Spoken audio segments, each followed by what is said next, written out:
എല്ലാവർക്കും ആസ്പിർ മീഡിയയുടെ പുതിയൊരു വീഡിയോയിലേക്ക് സ്വാഗതം. ഏറ്റവും പുതിയ സിനിമകളുടെ OTT അപ്ഡേറ്റ്സ് അറിയാൻ ഈ ചാനൽ മറക്കാതെ സബ്സ്ക്രൈബ് ചെയ്യുക.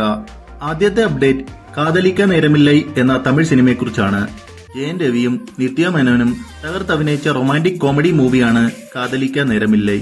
തിയേറ്ററുകളിൽ വൻ ഡിസാസ്റ്ററായി മാറിയ ഈ ഒരു ചിത്രം ഫെബ്രുവരി 11-ന് നെറ്റ്ഫ്ലിക്സ് വഴി OTT റിലീസ് ചെയ്യുന്നതാണ്. അടുത്ത അപ്ഡേറ്റ് ഡാക്കു മഹാരാജ് എന്ന തെലുങ്ക് മൂവിയെക്കുറിച്ചാണ്.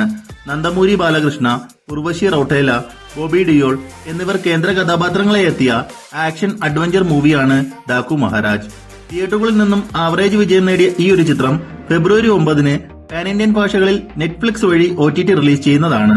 അടുത്ത അപ്ഡേറ്റ് മാർക്കോ എന്ന മലയാളം മൂവിയെക്കുറിച്ചാണ്. ഉണ്ണിമുകുന്ദൻ നായകനെ എത്തിയ ആക്ഷൻ വയലൻസ് ത്രില്ലർ മൂവിയാണ് മാർക്കോ.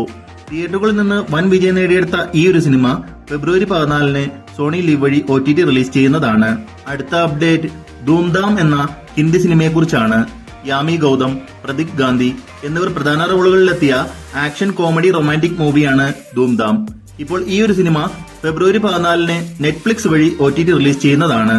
അടുത്ത അപ്ഡേറ്റ് ED എന്ന മലയാളം സിനിമയുടേതാണ്. സുരാജ് വെഞ്ഞാറമൂട്, സുധീർ കരമന, വിനയ് പ്രസാദ് എന്നിവർ തകർത്തഭിനയിച്ച കോമഡി മൂവിയാണ് ED. ബോക്സ് ഓഫീസിൽ ഫ്ലോപ്പായി മാറിയ ഈ ഒരു ചിത്രം ഫെബ്രുവരി 14-ന് ആമസോൺ പ്രൈമിലൂടെ OTT റിലീസ് ചെയ്യുന്നതാണ്. അവസാനത്തെ അപ്ഡേറ്റ് രേഖാചിത്രം എന്ന മലയാളം സിനിമയെക്കുറിച്ചാണ്. ആസിഫ് അലിയും അനശ്വര രാജനും പ്രധാന റോളുകളിലെത്തിയ ഡ്രാമ ത്രില്ലർ മൂവിയാണ് രേഖാചിത്രം. തിയേറ്ററുകളിൽ നിന്ന് വൻ വിജയം നേടിയെടുത്ത ഈ ഒരു ചിത്രം മാർച്ച് 1 വീക്കോടുകൂടി സോണി ലീവ് വഴി OTT റിലീസ് ചെയ്യുന്നതാണ്. അപ്പോൾ ഇനി നിങ്ങൾ കാത്തിരിക്കുന്ന സിനിമകൾ ഏതൊക്കെയാണെന്ന് കമന്റ് ബോക്സിൽ രേഖപ്പെടുത്തുക. ഇതുപോലത്തെ OTT അപ്ഡേറ്റ്സിനായി ഈ ചാനൽ മറക്കാതെ സബ്സ്ക്രൈബ് ചെയ്യുക.